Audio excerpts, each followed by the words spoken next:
And some others believe that no, we have to bring the Messiah first by taking the whole world to the edge of a world war, a huge world war. And God, at that point, God in the last second will have to interfere and bring the Messiah.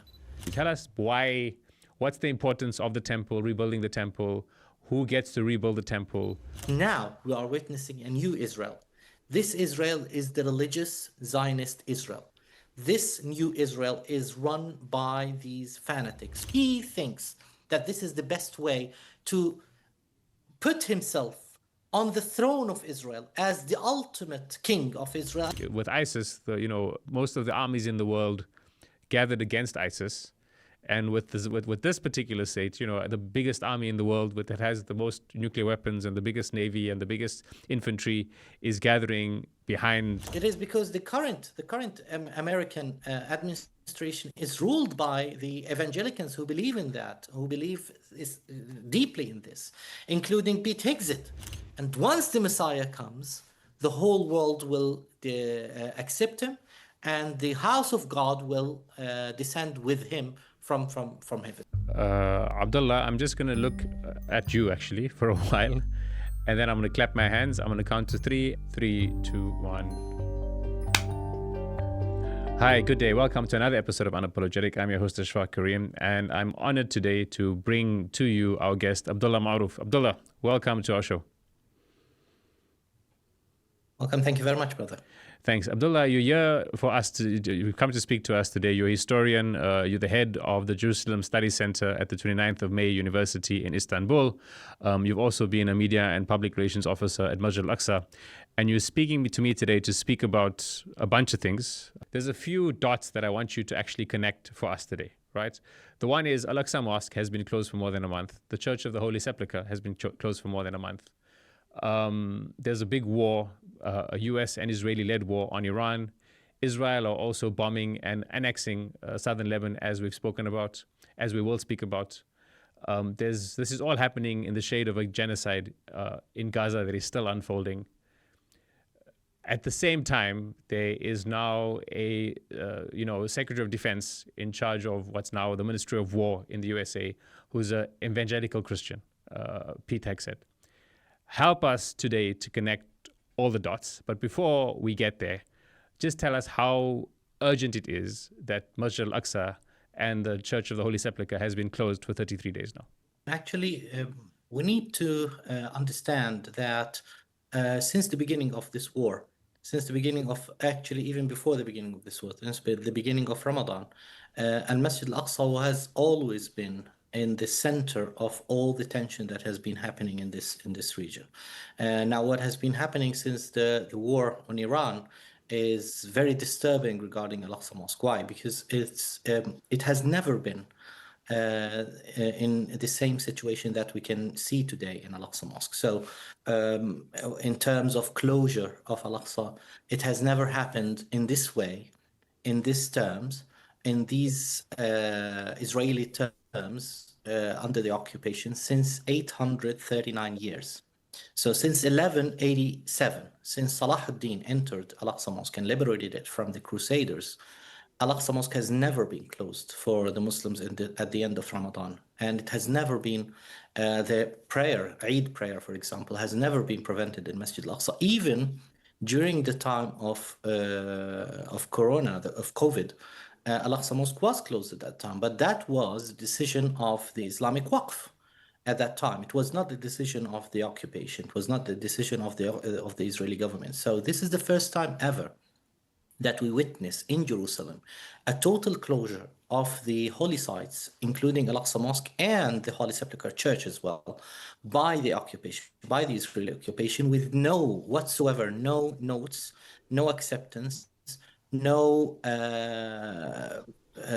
permission, if I can say, by the Muslim Waqf with regarding to Masjid Al-Aqsa. And that is very disturbing because it means that what has been happening since the beginning of this war is not actually a part of, or it's not because of the situation of the war, but actually it is because the Israelis want to close Al-Aqsa, and because the Israelis would like to open Masjid Al-Aqsa on their own terms, and changing by that the whole status quo of Masjid Al-Aqsa that has been running since the occupation. That is the thing that we are so concerned about in these days. Let's try to understand how we got here, right? Because, I mean, how did we get to a situation where Ben Gvir now has so much power? I mean, the occupation has been going on, from 48, or some would say from 67. And how did we now get to a situation where this right-wing government with Smotrich and Ben Gvir have so much power? Try to explain for our audience just, how the Israeli society has gotten this way, and how these right-wing religious people have risen to a situation where they can make these laws potentially and have and execute so much power. Well, actually, that's a very long story. But I'm not going to tell the whole story because it will take us forever to speak about it. But I'm going just to try to summarize it in a sense. If I can summarize it, I would say that the Israelis are not one group. The Israelis are different groups. With regarding even to the ideology, the Israelis are not only one group. There are the left, there is the right, there are the liberals, there is the nationalists, and there are the religious Haredim, for example, the traditional Orthodox religious. In addition to that, there is the nationalist religious. The nationalist religious stream is the one that we are speaking about now. Now, the ones who established Israel in 1948 were the left. It was established by non-religious Jews, such as David Ben-Gurion, for example, who was not religious at all. And it was the left, the liberals, who controlled Israel at the beginning of its life, since 1948 all the way until 1977. In 1977, so we are speaking here about how many years? About 30 years. Israel was controlled by a westernized, liberal Jewish communities who considered themselves as part of Europe, rather than a religious group or a specific group with a religious connotation. So that's something that began with Israel. So Israel at the beginning was a left Israel, if I can say. What was a liberal Israel was to some extent a European Israel. And this began to change in 1977. So we know that the Israelis at the beginning, they had to have relationships with I'm speaking here about David Ben-Gurion at that time. He had to have some legitimacy, if I can say, by dealing with the Orthodox Jewish communities, in addition to the nationalists as well, who considered themselves as national Jewish communities. So in this context, David Ben-Gurion brought who accepted to migrate to Israel at that time from the Orthodox Jews. In addition to that, he opposed himself and his new state over some original Ottoman, since the time of the Ottomans, Jewish communities in Palestine. So Palestinian Jewish, Orthodox Jewish communities in Palestine. They were there, and they lived with the Muslims and the Christians all together, as they are still living today. We have some of them are still living in some cities in Palestine, and they do not consider themselves as Israelis. They consider themselves as Palestinian Jews. Now, since 1977, there was a change, a major change happened when the Likud, for the first time ever, won the elections in Israel under Menachem Begin. Now, the Likud is a nationalist, right-wing party. It is not a religious party, but because it is a nationalist party, a right-wing party, the relationship with the religious groups was actually stronger than the left, than the Labour Party, who ruled Israel from 1948 all the way until 1977. So from 1977 all the way until 2003, to some extent, the left and the right actually had this balanced power, sometimes the Labour Party took the power, sometimes the left Labour Party, the liberal left Labour Party took the power, sometimes the right Likud nationalist party took power, but it all changed to the time in 2003. I remember when the right wing, since that time, continuously, completely took over power in Israel. So at that time, Israel shifted from a European liberal state into a nationalist Jewish state. And under the nationalists, under the Likud party, starting from 1977 all the way until 2003, actually there was this very teeny tiny group, the small group of ultra religious nationalist groups. They were led at the beginning by some extremists, such as Rabbi Meir Kahane, for example, who's well known. He was assassinated I think in 1990 in New York. Now, these groups were very small in numbers and they were considered ultra right wing, and they were considered very aggressive against everybody who is against them, who is not with them. So they considered, for example, that the liberals were infidels, and they considered the not only the Palestinians, even the Israeli liberals, they considered them as infidels. So now these groups have always been small. However, they did not enter the politics in Israel until after 2003. Let's say after 2005, actually. Because in 2005, something very crucial happened when Ariel Sharon, the former Prime Minister of Israel, decided to withdraw from Gaza. And that was the first time ever Israel withdrew from an area within the region between the river and the sea. And that was an alarm to these ultra groups, ultra right-wing groups, that the Israeli government might go further to withdraw from other places, not only Gaza, maybe the West Bank, maybe afterwards Jerusalem, for example, it would happen. And this is why they started actually to enter the politics, the Israeli politics, by going through the closest ally, the closest to their understanding, to their mentality, to some extent, a nationalist party, which was the Likud. So they started actually to enter the politics through the Likud. And this gave them the ability to present themselves to the new Israeli community that was going towards right all the time since the beginning of the first Intifada, throughout the second in 1987, throughout the second Intifada in 2000, and all the way until 2005. So since that time, we've seen that these groups, rather than continuously speaking in the streets against the Israeli government and against the parties of Israel, they started entering the politics through the Likud party, and this made them actually have power because they are clear in their nationalist religious calls for the greatness of Israel, for the greater Israel dream, for the rabbinic Israel dream, and all of these, if I can say,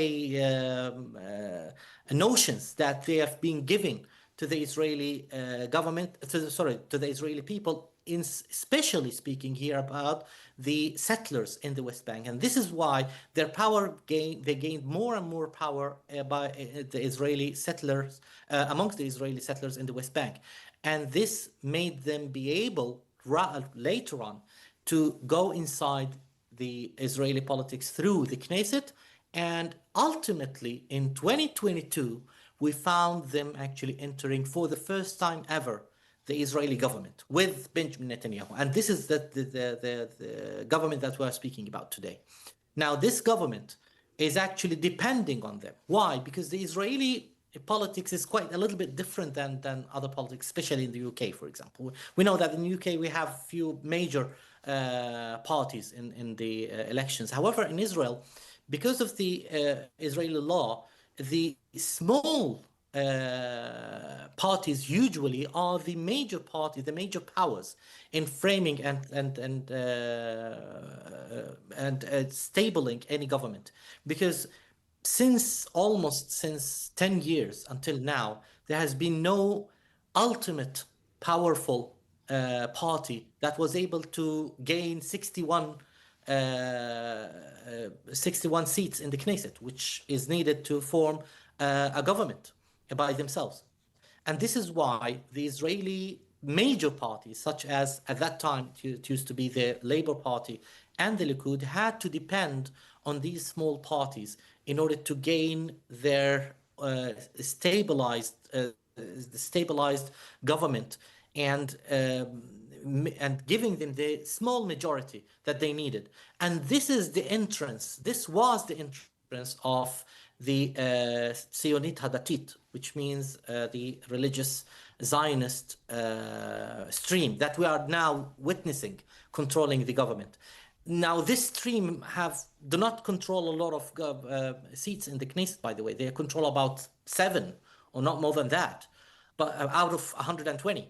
But these 5, 6, 7 seats are actually the ones that give the Benjamin Netanyahu the majority that he needs in the Knesset in order to form his government, and in order to stabilize his government. This is why we always hear, for example, Smotrich and Ben Gvir threatening at any time that if you do not do that, we will withdraw. If you do not do this, we will withdraw, and we will just destroy all of the government and then form another government, and Israel will not have a government at all. That is why they are now controlling the Israeli politics. That is why they control the status of Israel, and they control the decisions of the government of Israel. In addition to that, we know that Benjamin Netanyahu decides he has to stay in the government as long as he is a prime minister of Israel. He will not be judged in the Israeli courts, because he's now been accused of many accusations in Israel. Not only the International Criminal Court, but even inside Israel, he is a corrupt person, and he has a lot of accusations of corruption. So he knows that the moment he becomes a normal citizen, he will go to jail. And this is why he wants to become and to stay a prime minister of Israel. So we can see that it was a win-win issue between Benjamin Netanyahu and the Likud from one part, and the other part, the other side, would be the religious Zionist stream, or Smotrich and Ben Gvir. And that is how they are now controlling the Israeli politics. And this is why we can see that they are dealing with the issue of Masjid Al-Aqsa, for example, in a very aggressive way. And at the same time, they are not afraid of anything, because they know that Benjamin Netanyahu needs them. Whatever this will cause or might cause, they know that they will remain in the government, and they know that they are controlling the state and they are controlling the government. The dangerous part here is that since 2022, they began changing and shifting the major powers in the state of Israel. So now they are becoming, actually, can you imagine, within 4 years, they are now trying to become a deep state in Israel, because this is why they changed the Ramatkal, the head of the Israeli army. They changed the head of the Israeli intelligence, Shabak. They are trying to change the head of the judicial body in Israel, even the High Court in Israel. They are trying to change everything in order to be the ultimate power underneath the surface of the Israeli politics. And that is the new Israel that we are witnessing. So this is why I always tell the people, and I always tell everybody, that Israel has passed through 3 phases. The first phase was the left Israel, which was under the Labour Party. And that was the European Israel, the liberal Israel, call it whatever you want.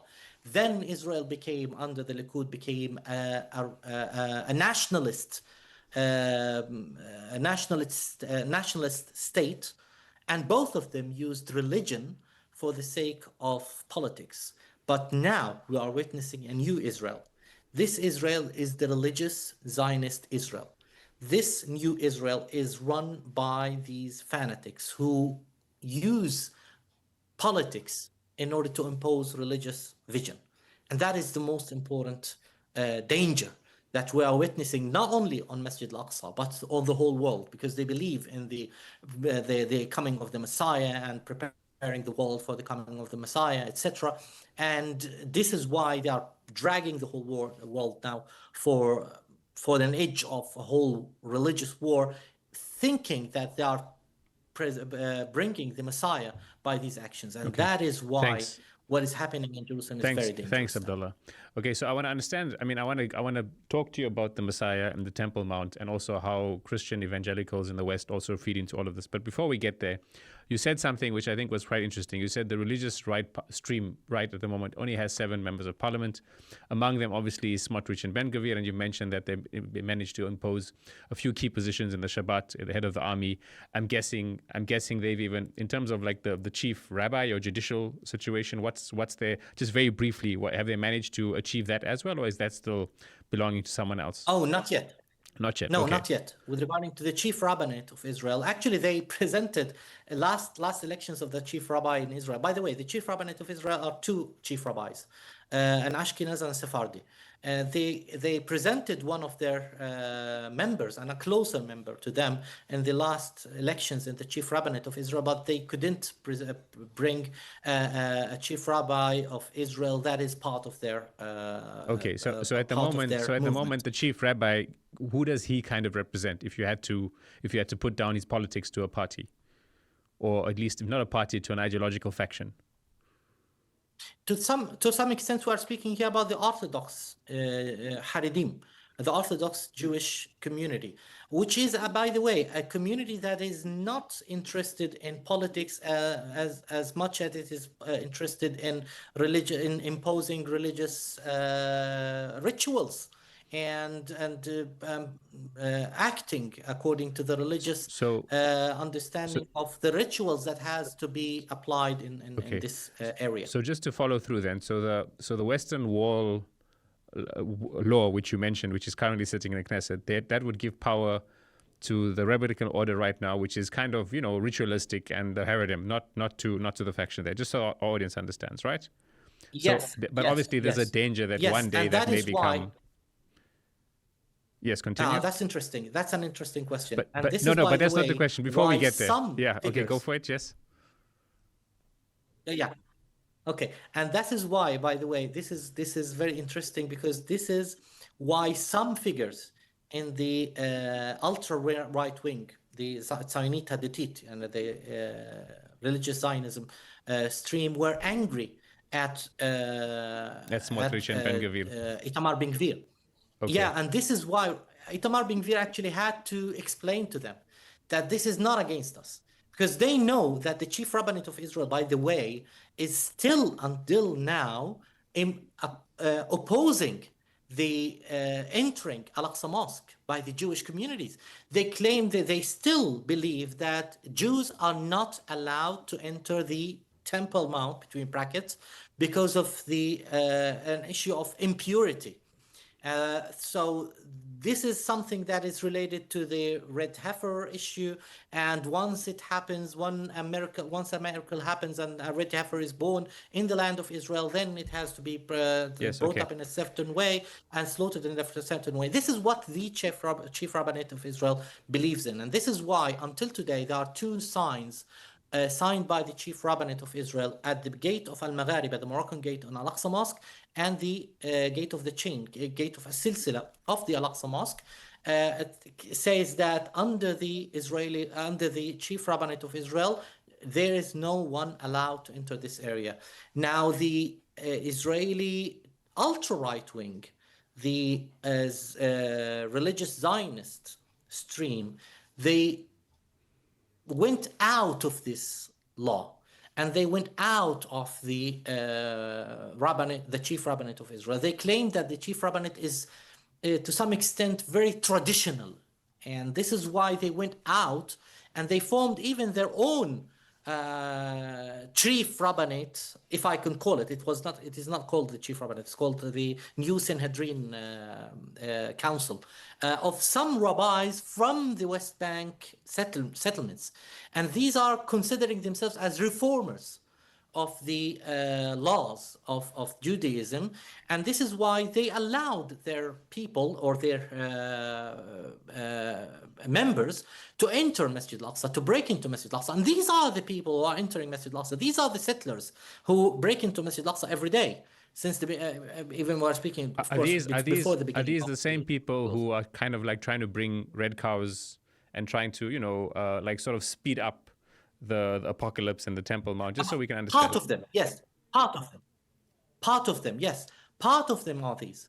So it's not only all of them, actually. They even themselves say they have different opinions on this issue. Now, part of them are these rabbis, such as, for example, Tzahimam, who brought 5 red heifers from Texas with his evangelical friend, and 3 of them are still now, I think 3 or 2 are still there in Shiloh, a settlement in the West Bank. So as we can see, the chief rabbinate has always been a barrier between these fanatics and their ideology and the rest of the Israeli religious body. And when we speak about the religious body in Israel, by the way, the Haredim, we are speaking about 1,300,000, so 1.3 million people. So that's the 1.3 million people on the Orthodox side, right? Yes. Okay. Yes, so yes. so before we move further, I just want to bring you back to one question, right? Which is kind of political. So there's these 7 members of Smotrich and Ben-Gvir's kind of ultra religious faction, and then there's 113 members of the Knesset, and Netanyahu needs these 7 people to make 61. So the obvious question I think that most people are probably asking is, why hasn't another faction, which is more representative of the society, put their hand up and says, Netanyahu will join you and you can get rid of these crazy right-wing people? Well, that's something interesting, because it tells you this crazy thing that is happening now in the Knesset tells you a lot about the Israeli community and the Israeli people themselves, because there's no one Israeli people. There is no one Israeli community. There's no one Israeli thought, actually. The Israelis are so much fractioned in different ways and different. Even the right wings are so different amongst each other and so divided. Israel is a divided society, and it is very much divided in a way that nobody can understand outside this area. Now, with regarding, for example, to the right wing, we have some right, to some extent, some right parties, such as Avigdor Lieberman, for example, and his party, Israel Beitenu. Israel is called Israel Beitenu, which means Israel is our home. Now, Avigdor Lieberman has always been a right-wing person. However, he refused to sit with certain parts of the right wing, such as Shas, for example, the Haredim. The ultra-Orthodox Jews. So he refuses to sit with them in the same government. And he could have changed everything if he could, for example, accept joining Benjamin Netanyahu rather than the Tzionit Hadatit, but he refused to do that because of the presence of Shas party. In addition to that, they are like, for example, the Arab minority in the Knesset.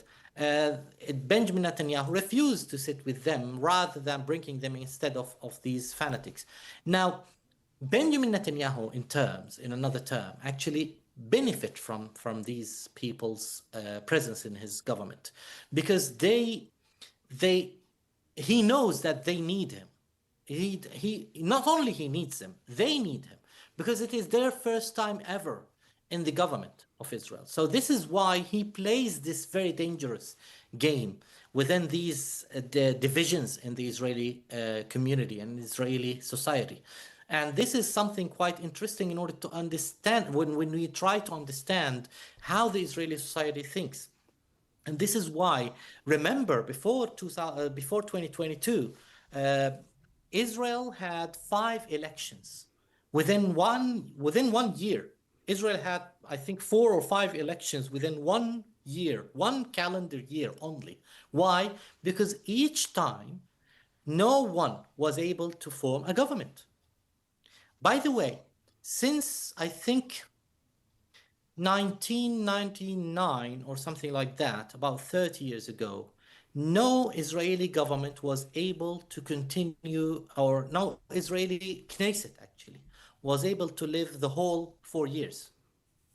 If Benjamin Netanyahu makes his government and this Knesset live all the way until next October, it will be the first time ever since 30 years that a full government just completed the full term, 4 years, and a whole Knesset completed the whole full term.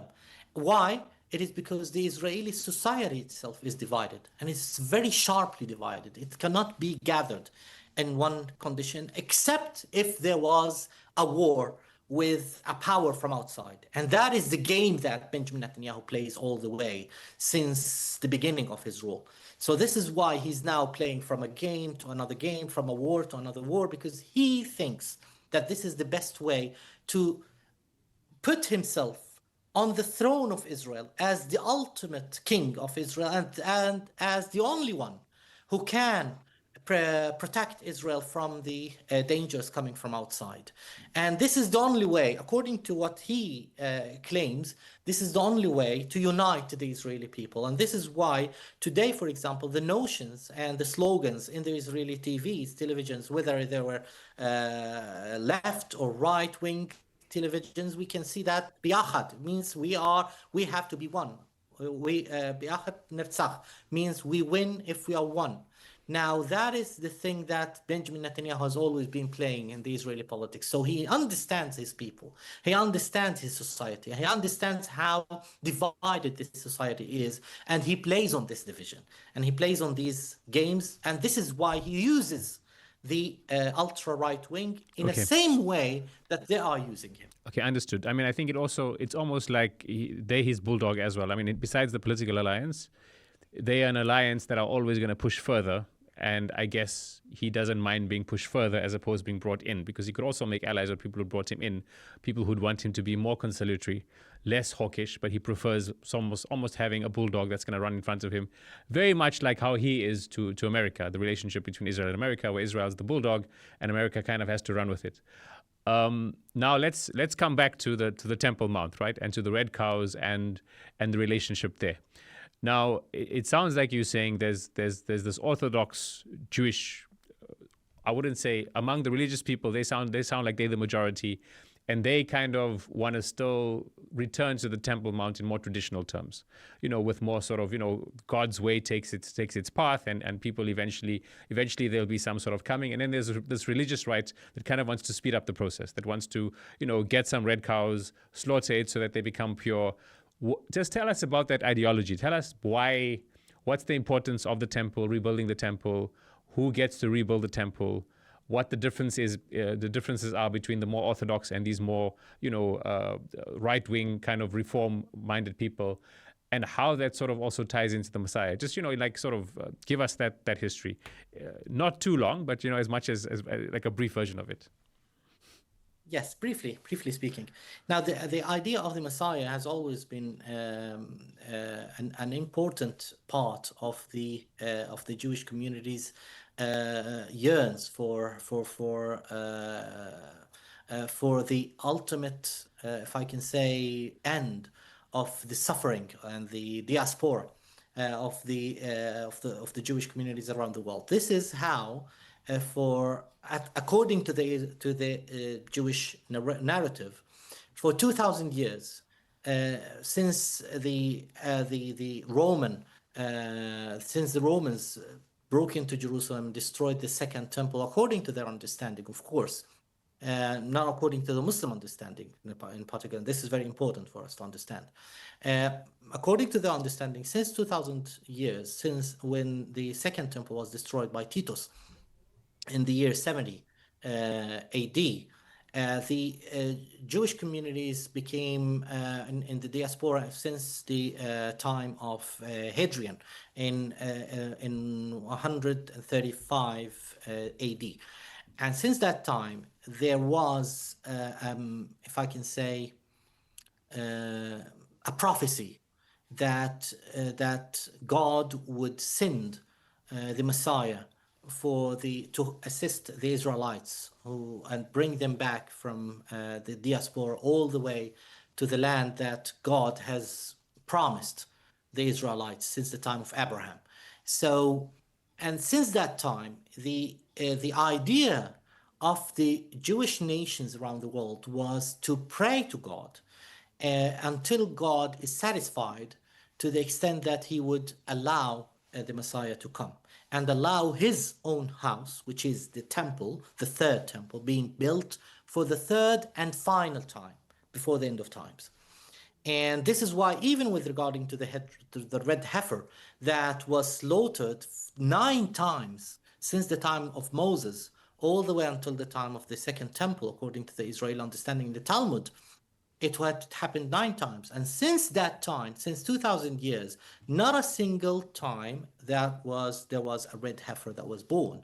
And they believe that the 10th red heifer that will be born completely at the end of times, it will be slaughtered for the purification of the Jewish people by the Messiah himself.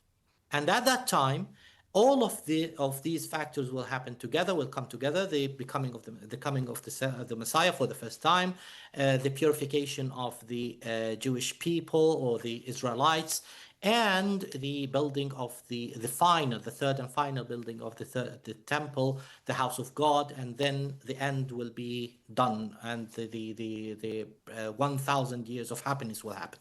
So this is in addition to the understanding, the philosophy of the third temple.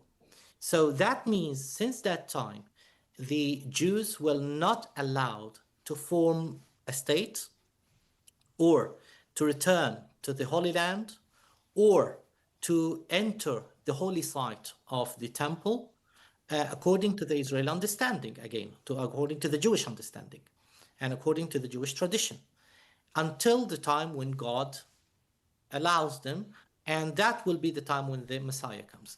Now, what happened when Zionism was established? Zionism took this idea and formed it into a different way, into a political idea, and saying that we have to reform to these understandings and these traditions in order to get to that point. Rather than waiting for 2,000 years, we have to go and make everything by ourselves.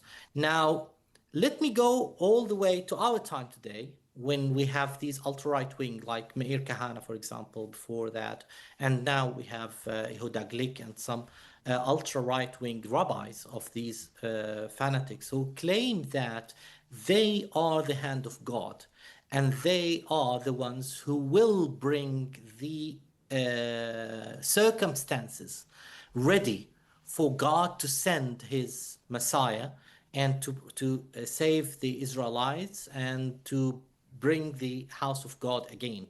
And this is why they claim that since we are the hand of God, that means that we have to make everything ready, and to make all the circumstances that are preparing for the fulfillment of this prophecy be done.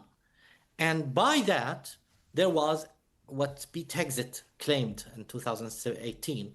There was a miracle, which is the establishment of the Jewish state for the first time since 2,000 years. There was another miracle, if I could call it, in 1967, when Jerusalem and the Al-Aqsa Mosque, which is considered by the Israelis, of course, the Temple Mount, if I could say, the so-called Temple Mount, and came under the Jewish rule, which is the Israeli rule. And now that means that another miracle can happen in our time.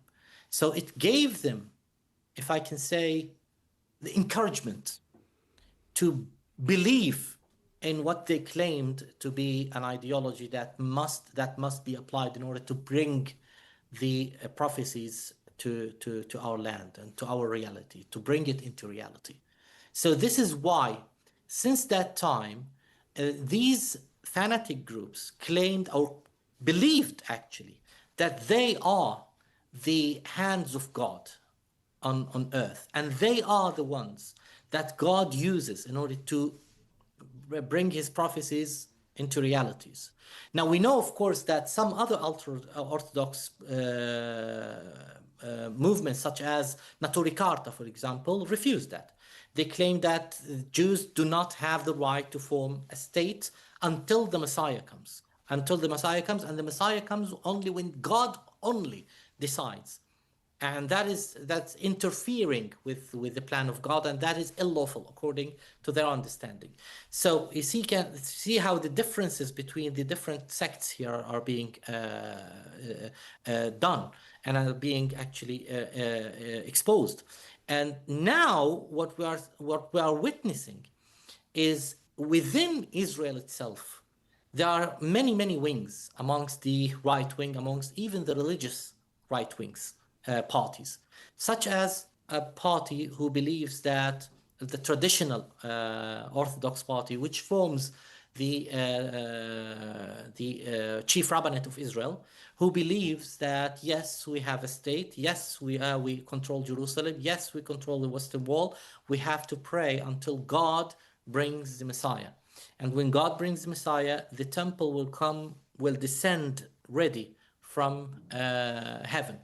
Now, there are some other parties believe in a different way.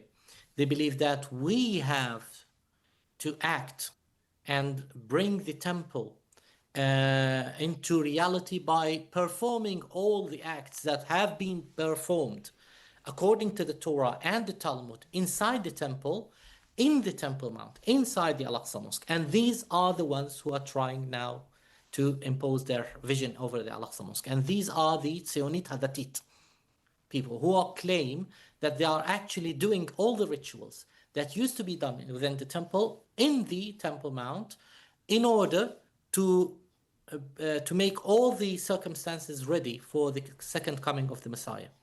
Now, there are some parts believe that this includes the red heifer, and this is why we have Tzahimamo, for example, Rabbi Tzahimamo, who brought these red heifers from Texas and claimed that these are the places, and we are ready to practice it. And there are others who refuse that, still refuse it, even within the same stream. They refuse to have this, and they claim that according to our understanding, the temple will descend from heaven, not built by people. There are others claim that no, the Dome of the Rock has to be destroyed, and we have to, they of course have to build the temple, and then the Messiah would come. And some others believe that no, we have to bring the Messiah first by taking the whole world to the edge of that is the most dangerous part, by the way, to the edge of a world war, a huge world war. And God, at that point, God in the last second will have to interfere and bring the Messiah. And once the Messiah comes, the whole world will accept him, and the house of God will descend with him from heaven. So you can see it's not only one point versus one other point. There is no one idea versus another idea, or one ideology versus another ideology. It's much more complicated.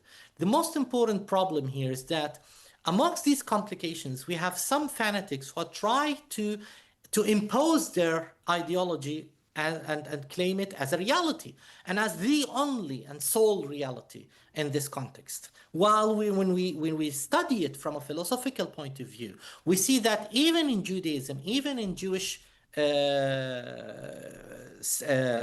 books and sources, we have many interpretations and different ways of dealing with the ideas of how to deal with the prophecies of the temple and the prophecies of the Messiah and the prophecy of the red heifer and so on and so forth. And that is what we're witnessing today. So Thanks, it's Abdullah. not about Yeah. the text.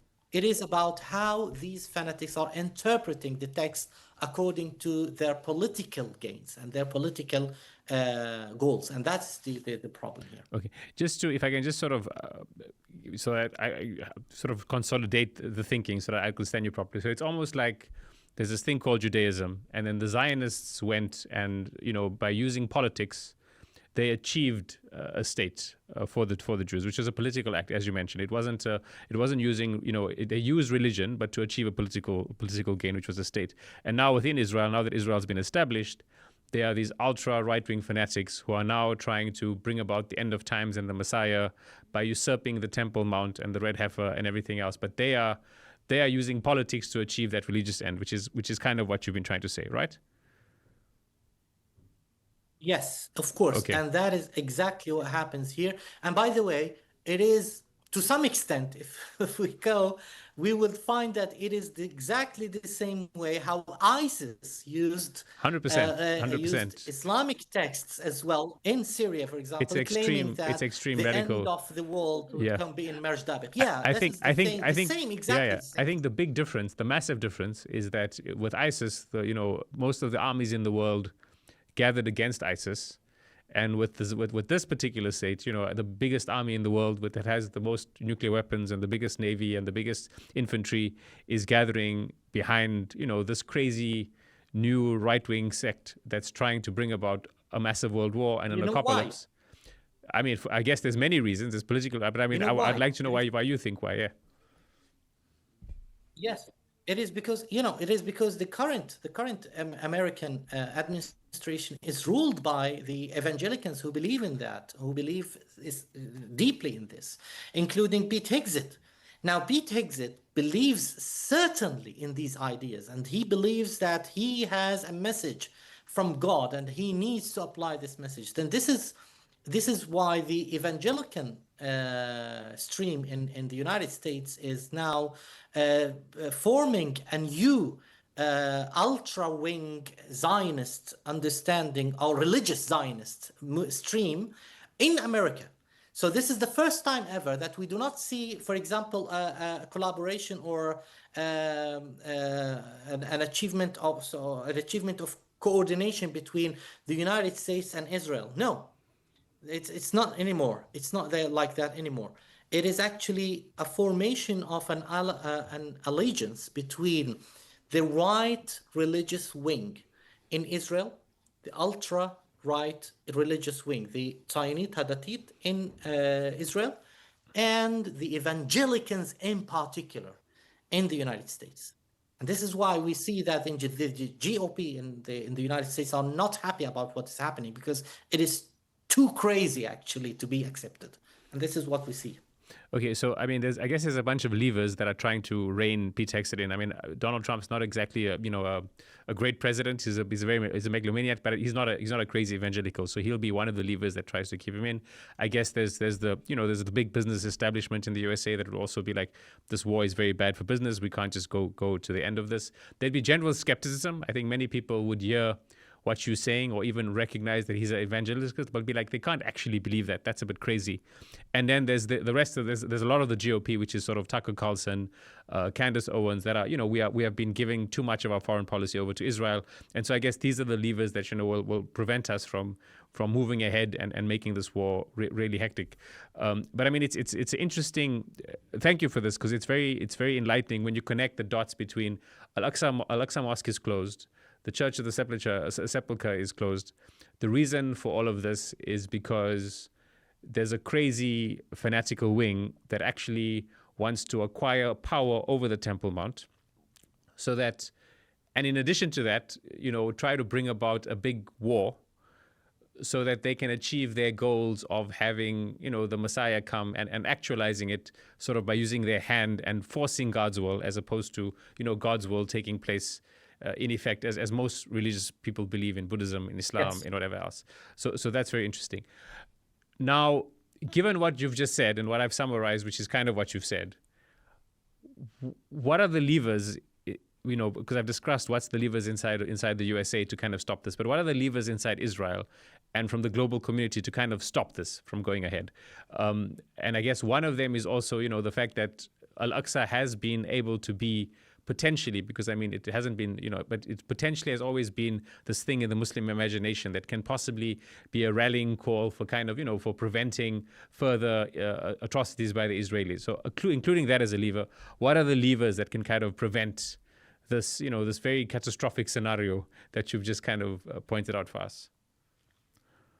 Al-Aqsa has always been there.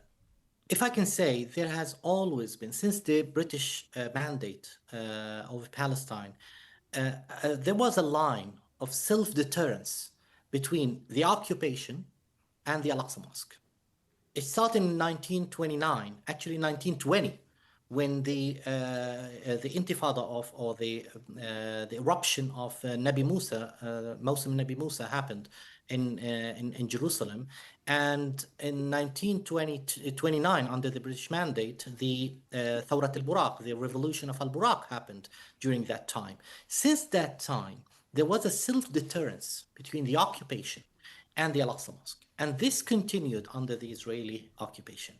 Now, Israel has always been afraid of Al-Aqsa Mosque because since 1967, the issue of Al-Aqsa Mosque made the idea of the occupation of the Palestinian areas and the Palestinian region a religious issue for a lot of Muslims around the world, because Al-Aqsa Mosque is a religious figure, and you cannot just take Jerusalem and take Al-Aqsa out of the religious context. And this is very important for the Muslims. And it's very important as well for the occupation to understand. And this is how Israel understood the idea from the beginning, starting from 1967 all the way until after 2000, after the year 2000. Al-Aqsa Mosque has always been a deterrence to the occupation. Now, since 2000 until 2022, this is year, we've witnessed within this quarter century, we witnessed many eruptions of violence in Palestine. And the majority of these actions started actually from Al-Aqsa Mosque, beginning with the Intifada of Al-Aqsa in 2000. Now, in the last 10 years, since 2015, all the way until today, all of the problems, all of the violence that happened in Palestine revolved around Al-Aqsa Mosque. In 2015, there was the eruption of Habbat al-Quds, the Jerusalem clashes. In 2017, there was the clashes of the eruption of the clashes of Bab al-Asbat. In 2017, Habbat Bab al-Rahma, the clashes over Bab al-Rahma in Al-Aqsa Mosque.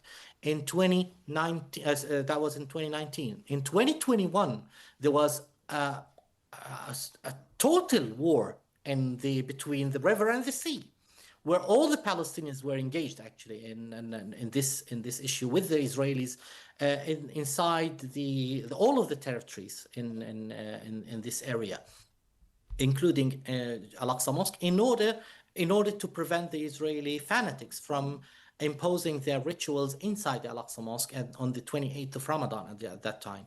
And that was in 2021. In 2023, when the 7th of October happened, the notion and the slogan of the Palestinian movements who acted on that day was actually Al-Aqsa Mosque. And this is why they called it Al-Aqsa Flood. So this is something that gives you a lot of understanding and a lot of insight into the centrality of Al-Aqsa Mosque in this context and in this case.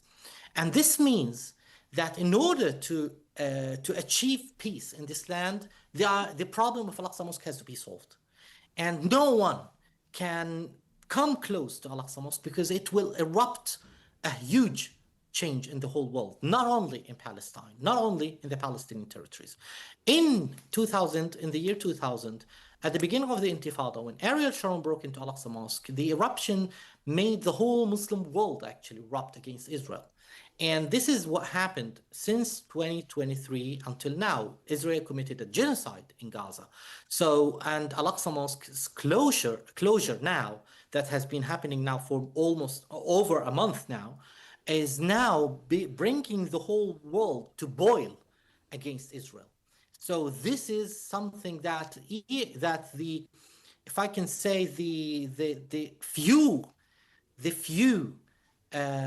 figures who still have minds and think inside Israel are actually claiming and showing that it is a dangerous issue, and they're trying to tell the government and trying to tell the Israeli community that the society there, that you cannot get close to this very dangerous area, Al-Aqsa Mosque.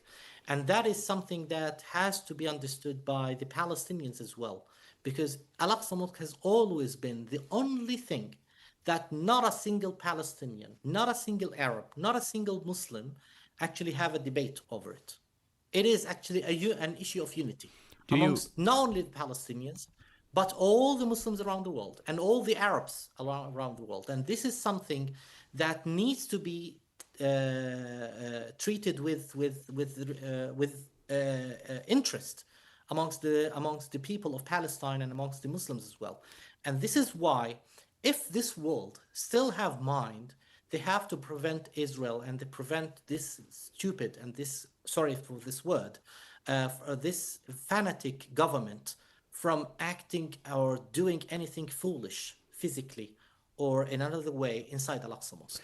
This is something that is crucial for the security of not only this region, but for the whole world. And I mentioned before that these fanatics are not actually thinking of changing the status quo of Al-Aqsa or changing only this area. They're actually trying to change the whole world. They're trying to bring the world towards an edge of a world war in order to bring the Messiah. And that means that touching Al-Aqsa Mosque is not a danger over Palestine or over Jerusalem. It is a danger for the whole world. And by the way, the Israeli fanatics want to do that. They want to do that. And this is why they drag the United States. And we all know that now, that Netanyahu was the main reason for this war on Iran. And they drag the United States and they drag the whole region for this stupid war that we have been witnessing in this region. And this is why Al-Aqsa Mosque has to be protected by the Palestinians first, the people around this region second, and by the whole Muslims. And the Muslim communities around the world have to get their voices very clear that touching Al-Aqsa Mosque or getting close to Al-Aqsa Mosque is a very serious matter. And it's not that easy. I mean, I used to... again, about 3 years ago, I would have felt very strongly about the fact that you are probably correct about the fact that there'll be a big reaction from the Muslim world if Al-Aqsa Mosque is touched or it's been taken over by Jewish factions, and I still that's still very likely that may happen. But given the fact that much more than 75,000 people were killed in Gaza, what we saw in Gaza was an atrocious genocide. I'll be honest with you, my optimism is not that high. I mean, hardly any criticism really. I mean, there has been words, but there hasn't been any really strong actions from any states against Israel in any meaningful way. If anything, we've seen Israel now go even bolder. They're now bombing Lebanon. They're dragging the world into a war with Iran. And Iran's response, mainly in addition to bombing Israel, has also been to bomb other Gulf states. So that being said, I mean, do you still have that optimism? And also, I mean, just by the way, if we follow the logic of the argument you're making, that the reason why they're taking over Al-Aqsa or they want to take over the Temple Mount is so they can kind of create the facts on the ground and have a big apocalyptic war. The way to call their bluff would be to be like, okay, we're just not going to have a war with you. Well, no, of course not. That's wrong. That's a wrong analogy. I'm not speaking about your analogy. I'm speaking about whoever might. Okay. Yes. Actually, am I optimistic? I'm not speaking about optimism, but let me tell you something from a sociological point of view and from a historical point of view.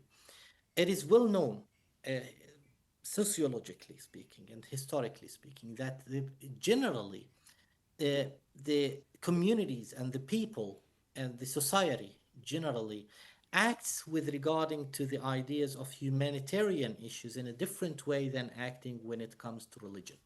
Why?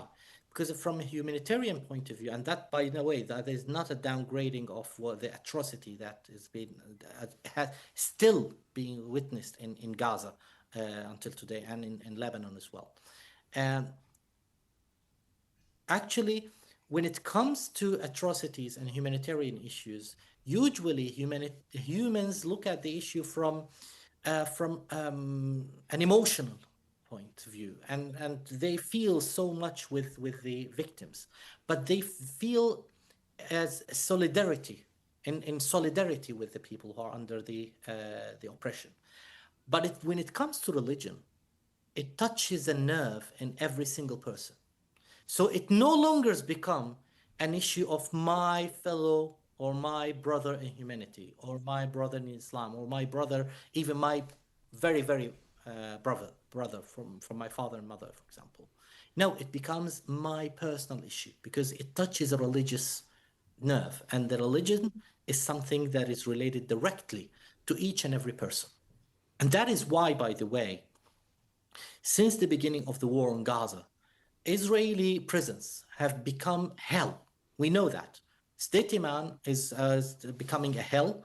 Itamar Ben-Gvir have changed all the prisons in Israel to a total hell against the Palestinians, and we've seen that, we've witnessed that, and I witnessed it myself with some of my relatives who were held hostages in these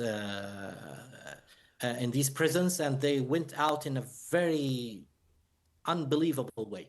However, and now when it came to the closure of Masjid Al-Aqsa, for example, we've seen that the Palestinians who were deterred to some extent at the beginning out of fear of prisons, rather than which was different than their well-known long experience with the Israeli prisons. Now, everything changed when Al-Aqsa Mosque was closed at the end of Ramadan. This is why we've seen that the people of Jerusalem went out to the streets and actually they engaged with the Israelis in action. This is why the Israelis actually withdrew to some extent at the beginning at the end of Ramadan in order to just to ease these clashes and not to make it erupt in a big intifada. And this is the taboo that Israel is really afraid of.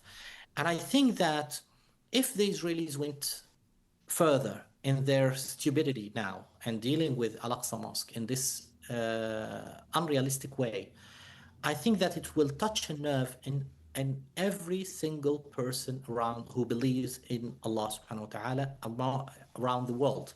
It is a religious issue. And I'm speaking here from a sociological point of view and from a historical point of view.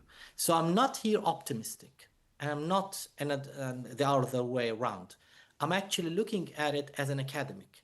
Academically speaking, dealing with an idea, a humanitarian issue is a thing, and dealing with a religious issue is another thing. And that is the game that the Israeli government is not understanding now. And that is the thing that they need to understand in order not to get to that point. But I'm not sure if they are going to understand it or not, because we are now ruled, all of this area is ruled by a bunch of crazy. So this is something that has to be understood by whoever still have got a mind or a thought or even a brain in Israel today. That is my point of view. It's not about optimism. It is about being realistic with regarding to the presence and the strength of religion in the minds and souls of people around the world, not only in Palestine. Okay. Dr. Abdallah Marouf, thank you. It's a fascinating discussion. I'd love to have it for much longer, but thank you so much for your time and hope to speak to you again in the future. Thank you very much for this time. Thank you very much for having me. Jazakumullah khair, inshallah. Thank you. Okay, thank you so much. Goodbye.